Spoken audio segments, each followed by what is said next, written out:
então dando continuidade à apresentação do capítulo 8º, que está junto no texto que vocês têm, eu vou estar dizendo sobre a temática que tem no capítulo 8º. E vocês, lendo a obra, vocês vão verificar que é o capítulo mais curtinho, ele tem apenas 2 páginas. E aí o título é Experiência, os meios e metas de educação. É um capítulo curto, como eu falei, 2 páginas, onde ele apenas reforça a intenção que ele teve no livro, que foi a intenção de apresentar alguns dos princípios, das condições, da direção, da organização da educação progressiva ou educação nova. A sua defesa foi a de que a educação deve basear-se em experiência para realizar os seus fins, tanto para os indivíduos como para a sociedade. Nesse livro e nessa obra que estamos trabalhando, ele reafirma a confiança nas condições da educação em inteligentemente usar as experiências ordinárias da vida para o crescimento intelectual, moral, social dos alunos, desde que adequadamente concebidas.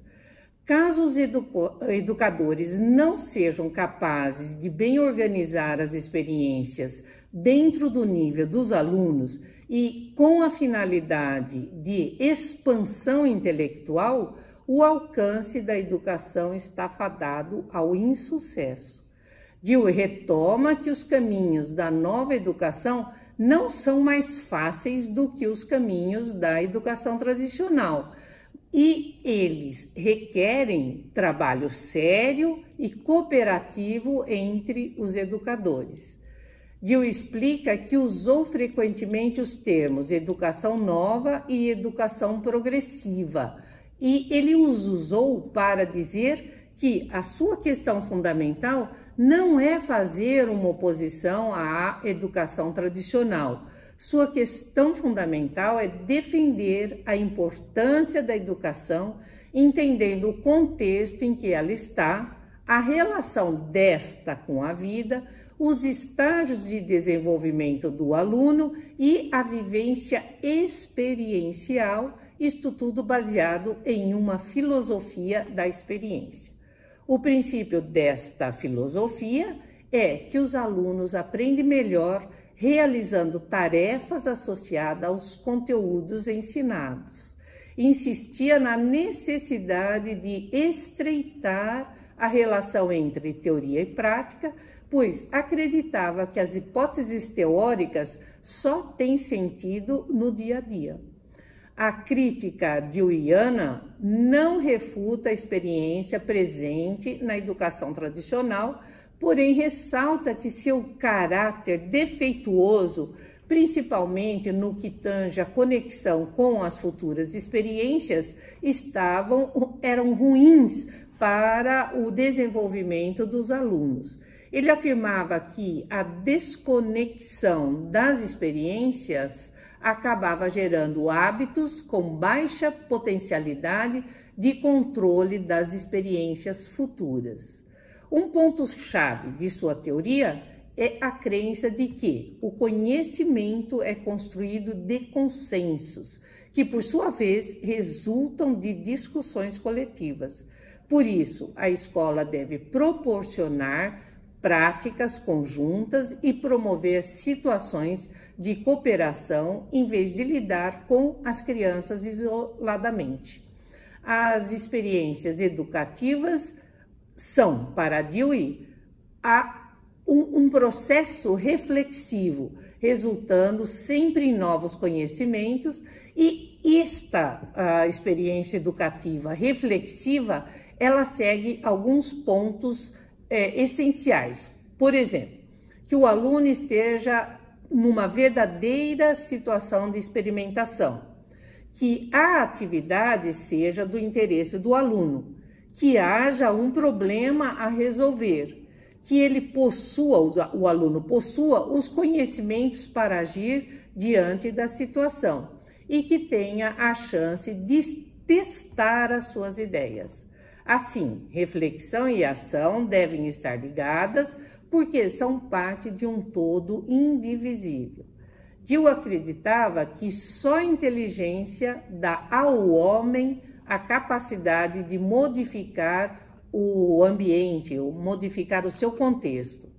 Quanto à aprendizagem, diz que esta se dá quando compartilhamos experiências, e isso só é possível num ambiente democrático, onde não haja barreiras ao intercâmbio de pensamento.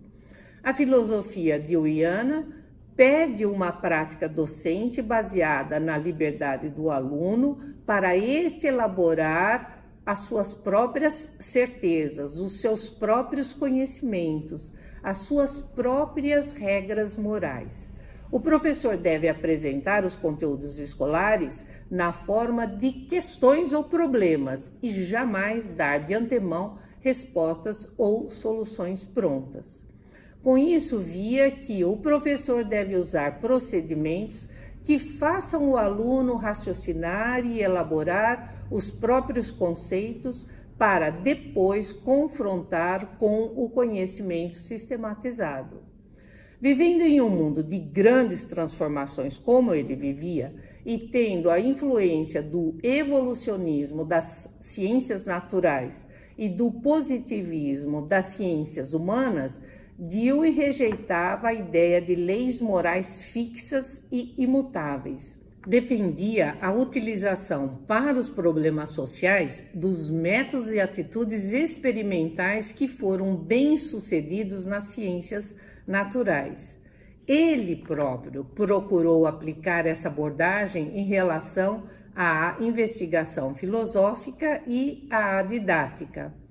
A concepção deweyana vê a educação como um processo de desenvolvimento ao longo da vida, incluindo a vida adulta, por entender que os adultos não atingiram o estágio final de maturação e, por isso, que leve a eles não mais necessitarem de transformações. Ele acreditava que os adultos continuavam precisando desses estágios evolutivos e que toda experiência ou atividade, assim, continuava a ser uma atividade educativa.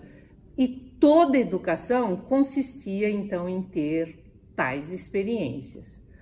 Diante destas considerações, nós podemos verificar que as teorias modernas da didática, como o construtivismo e as bases teóricas dos parâmetros curriculares nacionais, têm inspiração nessas ideias de Dewey. Então, nós terminamos aqui o livro. Vocês agora vão responder ao processo de avaliação e vão lembrar que, para a conclusão desse MOOC, vocês irão apresentar um texto escrito, um texto interpretativo das contribuições de Dewey para a educação, refletindo o seu cotidiano em sala de aula.